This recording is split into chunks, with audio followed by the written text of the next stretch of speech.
नमस्कार मित्रों, मैं वैद्य राजदीप वाडे नागराजी चिकित्सक समूह वती आप सबका स्वागत करता हूं। और आज हम जठराग्नि के व्याधि और शाखागत व्याधि अर्श के बारे में हम सोचेंगे और उसका जो चार्ट है हमारी सुरानी संहिता के अंतर्गत उसके बारे में हम विचार करेंगे, जो हमें निदान और चिकित्सा दोनों के हेतु ये हमें उपयोगी होगा। तो पहले तो अर्श कोष्ठाश्रित और शाखाश्रित ऐसे दो प्रकार के इसके भेद है। इसमें उसकी प्रकृति है कि गुद भाग में उत्सेदित अंकुर, वेदना, दाग, कंडू और रक्तस्राव, यह रक्तस्राव के साथ और बिना रक्तस्राव इस तरह से होते। तो शुष्क और आर्द्र दोनों प्रकार के अर्श के भेद हमारी संहिता में बताए गए हैं। तो कोष्ठाश्रित, शाखाश्रित, शुष्क और आर्द्र ऐसे दो भेद के अंदर हमें पहले तो उसकी प्रकृति और रोग निदान करना चाहिए और उसके बाद इसका अधिष्ठान परीक्षण हमें करना चाहिए। इसके अंतर्गत अधिष्ठान के अंतर्गत अन्नवायु स्रोतस, प्राणवायु स्रोतस, रस रक्त मांसवायु स्रोतस, मलवायु स्रोतस, अपान वायु और समान वायु, यह इसके मुख्य अधिष्ठान है। प्राण, अन्न, मल, रस रक्त मांस, अपान और समान ये अर्श व्याधि के मुख्य समूर्छना के अधिष्ठान है। इसका समुत्थान है गदातिचार और स्वतंत्र कारण से वैकारिक वायु अपने अपने इस अधिष्ठानों को विकृत करके कोष्ठ और शाखाश्रित अर्श की उत्पत्ति करते हैं और इसका मुख्य अधिष्ठान वात निर्देश से ये शुरू होता है और अधिष्ठानों में वात द्वारा ही समुत्थान या संप्राप्ति का संगठन होता है। इसके अंतर्गत यह जठराग्नि और धात्वाग्नि का व्याधि है। कोष्ठ और शाखा जैसा हमने बात किया और इसमें संघ और शिरा ग्रंथि जाल वायु द्वारा होता है। संघ होता है और शिरा ग्रंथि जाल होता है और इसकी सूत्र स्थान के साथ संकलित स्थिति, यदि हम इसका परीक्षण करें तो सूत्र स्थान के साथ इसमें कौन कौन सी संकलित स्थिति आती है ये हम देखेंगे। तो इसके अंतर्गत औसत चतुष्क यानी हमारा जो भेषज चतुष्क है, इसमें से इंद्रजल, सूंठ और हरितकी और एरंडवृष्ट हरितकी हम नागराजी चिकित्सक समूह अर्श की संप्राप्ति, विभेदन, अर्श के उपक्रम और चिकित्सा सूत्र को ध्यान में रखते हुए इंद्रजल, सूंठी, हरितकी और एरंडवृष्ट हरितकी का हम उपयोग करते हैं, जिसको कलिंगादि योग भी हम कहते हैं। उसमें स्वस्कृत चतुष्क में से आता है अभ्यंग, व्यायाम, चक्रमण और लेप। अभ्यंग, व्यायाम, चक्रमण और लेप यह अर्श का स्वस्कृत है, यानी उससे अर्श में स्वस्थ अनुवर्तन होता है।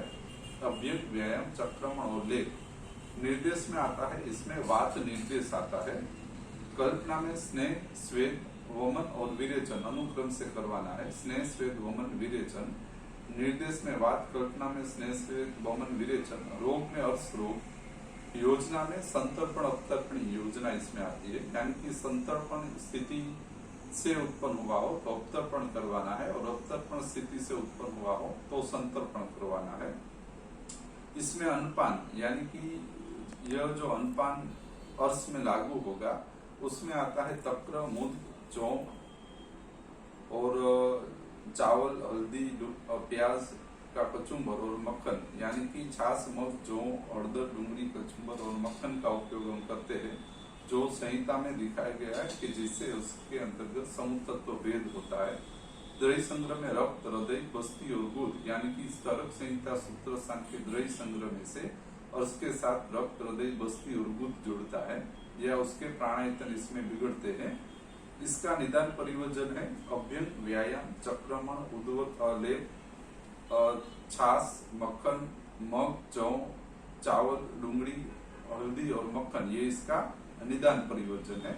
इसमें से योजना करने से समुतत्व भेद होता है और ये निदान परिवर्जन स्वस्कृत और अन्नपान चतुष्क को मिला के तैयार होता है।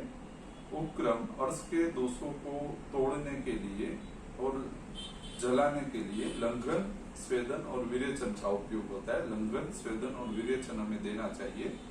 चिकित्सा सूत्र लीन दोष और समूर्छना के भेद के लिए दीपन, पाचन, अनुलोमन, स्नेह स्वेद पूर्वक विरेचन और धूपन, ये इसका चिकित्सा सूत्र है। दीपन, पाचन, अनुलोमन, स्नेह स्वेद, विरेचन और धूपन, ये इसका चिकित्सा सूत्र है। संप्राप्ति विघटन में बताया गया है कि हम निदान परिवर्जन, उपक्रम और चिकित्सा सूत्र चलाने से जो दूषित हुआ वायु स्वस्थान में स्थापित होकर अपान और समान अपना कार्य सापेक्ष रूप से करने लगे और गुदवलिक पे होने वाला दबाण कम होने से गुदांकुर की स्थिति निकल जाती है और अर्श अपनी प्राकृत स्थिति में आ जाए और सम्यक मलादि का वेग प्रवर्तन होने लगे, तब इसका संप्राप्ति विघटन हमें समझना चाहिए। यानी कि यदि जब तक संप्राप्ति विघटन में बताए गए लक्षण स्थापित न हो तब तक अर्श का संप्राप्ति विघटन न समझ दे और चिकित्सा उपकरण, चिकित्सा सूत्र सब अच्छी तरह से चलाए रखे। संप्राप्ति विघटन से ही हमारा अर्श का मूलभूत रूप से नाश होता है। तो ये अर्श की पूर्ण रूप से चिकित्सा, निदान और संहिता के संकलन का एक संक्षिप्त निर्देश है। इससे आपको अभ्यास, चिकित्सा, निदान सभी में ये मदद रूप होगा।